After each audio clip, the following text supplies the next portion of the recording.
What's up you guys, it's Nasim here. Now, after using the Pixel 6 Pro for about 7 months now, the one thing that kept coming to my mind whenever I was using it on a day-to-day basis was this simple statement that I think explains the 6 Pro pretty perfectly. And that statement is, I think that the Pixel 6 Pro is the starting point of the greatness that Google has to offer. And I say this because when you think about it, the Pixel 6 Pro is a phone that has had a couple of problems and tribulations throughout its lifespan, but I think that it was the perfect experiment for Google because this is their most different phone yet. The Pixel 6 Pro is the first phone to have a Google-made processing chip. It's the first phone where Google took a risk when it came to outer appearance, and it's the first Pixel that implemented new features that could compete with top-tier flagship phones. And despite the 6 Pro having many bugs and many people criticizing it, I really do think that it was a positive stepping stone for Google and will be the blueprint for many future Pixel phones to come. And besides my theory on the 6 Pro being the future of the Pixel 6 series as a whole, I still wanted to give you guys my experience with it and show you why it can be a really good phone to buy in 2022. Now, the first thing that I wanted to look at when it comes to how the Pixel 6 Pro holds up after 7 months of use was the software. And when I say software, I mean just how smooth this phone was able to run it. Like for example, whenever I clicked on an app, refresh pages within an app, and browse through the OS, I never got any hiccups whatsoever. And even though the software was smooth on most days, there were also some times where I would get a couple of app crashes, but thanks to the latest update, this problem didn't happen often. And even when I would do things like multi-screen multitasking, there wasn't one time where I got any bugs or app crashes, and I was able to use it with no problem. And I also really enjoyed the minor customization that came with the phone. Like right here, when I select a new wallpaper, I'm able to choose the color palette so that my whole OS matches the color. I also like the fact that I could choose how I wanted to navigate through my phone. Like I could either do it the classic Android way or the newer swiping way, which was pretty cool. And the last thing that I enjoyed was the fact that I could customize my app icons any way that I wanted to. So if I wanted my display to be more colorful or uniform, I had those options. Now, the next thing that I wanted to look at when it comes to how the Pixel 6 Pro holds up after 7 months of use was the display. Now, the Pixel 6 Pro has a 6.7-inch LTPO AMOLED display that ranges from 48 to 120 Hz, and if I'm being honest,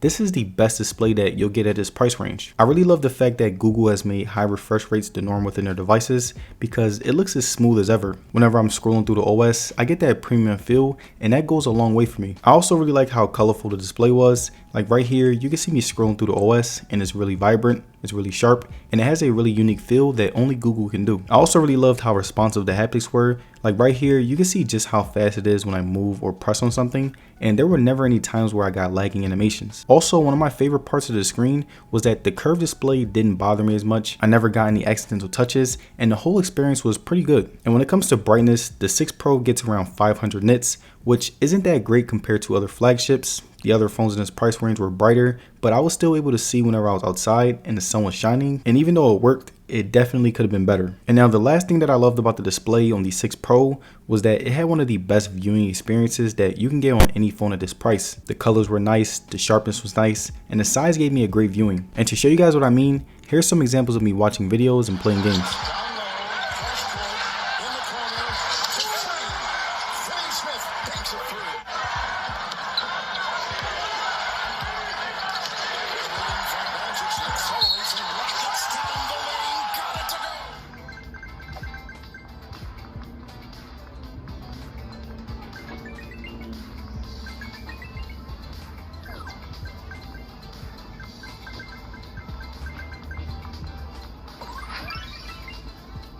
Now, the next thing that I want to look at when it comes to how the Pixel 6 Pro holds up after 7 months of use was the battery life. Now, the Pixel 6 Pro has a 5000 milliamp hour battery that I must say held its own weight because it was still able to last me for most of the day, which is good for a battery that has to deal with heavy software. I will be doing things like scripting videos, checking my emails, scrolling through the news, watching YouTube videos, and even occasionally playing games, which was pretty heavy use for me. And after all that, I will usually get around 6 to 8 hours of on-screen time, and I will usually end my day with about 10% battery left, which was pretty good to last me through the night. And the only bummer that I would say about the Pixel 6 Pro's battery is that it does not support a higher watt fast charger like on the Galaxy S22 Ultra, but the charging speeds were good. Not good enough to kill overnight charging, but they still were pretty good. Now, the next thing that I wanted to look at when it comes to how the Pixel 6 Pro holds up after 7 months of use was the speakers. Now the dual speakers on the 6 Pro were some of the best that I had used in a long time. There were a lot of times where I would play my music out loud while I was working out,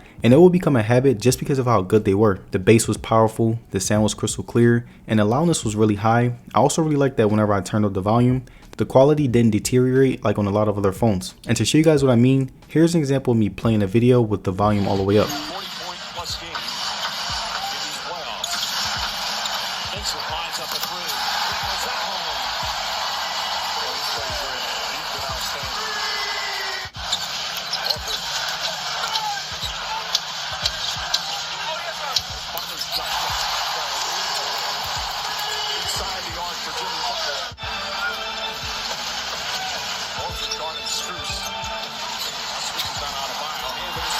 The final thing that I wanted to look at when it comes to how the Pixel 6 Pro holds up after 7 months of use was the cameras. And I think that the 6 Pro's cameras had great quality to the point where I can say that I had no major complaints when it came to taking photos. Like right here, you can see my outside daytime photos, and I would say that these were really good pictures that turned out really well. The skies were vibrant yet color accurate. The trees and other aspects of nature were very sharp. My face looked pretty color accurate, especially when compared to other phones where it will look light at times, and the overall vibrancy of the outside pictures were great to no surprise. And now when we look at the inside daytime photos, I would say that these were also really great. Like right here, you can see that there was no graininess no matter how dark it got, and my selfies were top notch when compared to other smartphones. And when it came to video quality, the 6 Pro was one of the best to offer in its price range, and to give you guys an example, here are some videos that I took on it.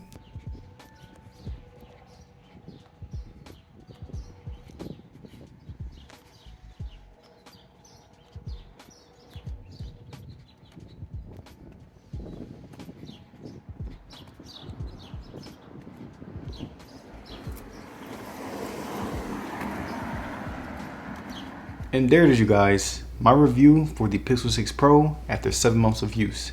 Now let me know down below, do you think that the 6 Pro is the blueprint for future Pixel phones? Let me know.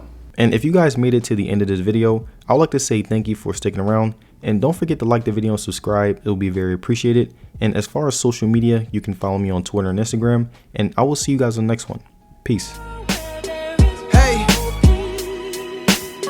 and I know far too well. Yeah. I feel like I am locked inside of all these cages. I'm chained and each changing feels like I'm incarcerated. I'm chained in. I'm trapped inside the ghetto where the gunshots echo. 38 specials kill potential. Never felt safe.